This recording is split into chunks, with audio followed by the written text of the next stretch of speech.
Well, it's the second major goof up on India's most wanted list. A day after Home Minister P. Chidambaram pulled up the IB and Mumbai police on the error in the terror list, India has been shamed once again. Number 24 on that list, Feroz Abdul Rashid Khan, has been in jail in Mumbai for over a year now. We have our reporters joining us on the story. Nikunja, what next for the CBI?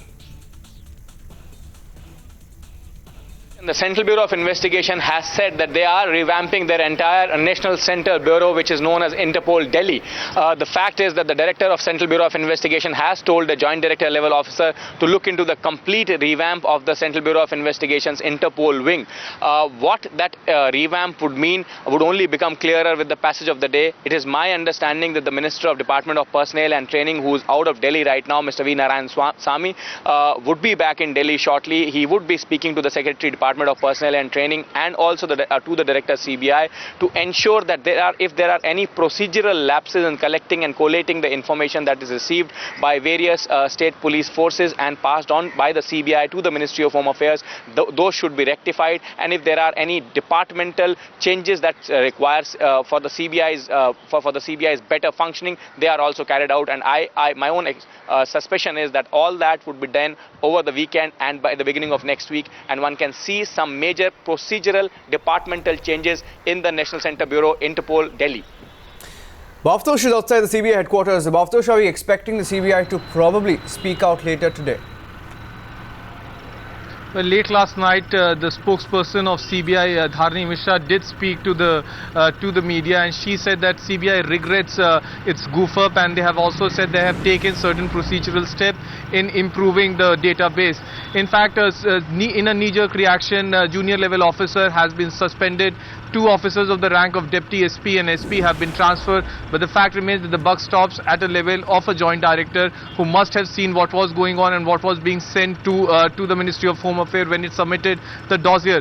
The fact remains that in this case, the Mumbai police handed over Feroz Rashid Khan to the CBI. The CBI in fact filed a charge sheet worth around 1,000 pages, but for some strange reason the CBI unit in Mumbai did not inform the counterparts in Delhi, or even if they did inform, no one decided to remove the name of Rashid Khan from the list of suspects, and this dossier was then handed over to the Pakistan. Clearly a big mistake on the part of the CBI. CBI has to answer a lot of questions, but the fact remains the country as well as CBI has embarrassed everyone. Absolutely. Bhavtosh, stay with us. We spoke to Feroz's lawyer last evening. He's very much in Mumbai. He's lodged in Mumbai Central Prison and he's in custody since more than a year. He was arrested on 5th of February 2010. I'm very much surprised also, and it's very disgusting to say that the prosecution, the CBI or the authorities, whoever are handling these cases, they do not bother to see that once the accused or the person is before the court, they should definitely make it a point to see that their names are deleted. So this position today which we are facing should never happen again. But nobody bothers. Once the person is before the court, the prosecution or the agency is just concerned that he is in custody, he must be held back, he must not be sent, no bail should be given, nothing should be given to him, and he should be lingered in the custody. And even they don't bother to cancel the name also from the list. And Nandita is also joining us now. Nandita, as far as the opposition is concerned, more fodder for them to take on the government. The government clearly on a sticky wicket here.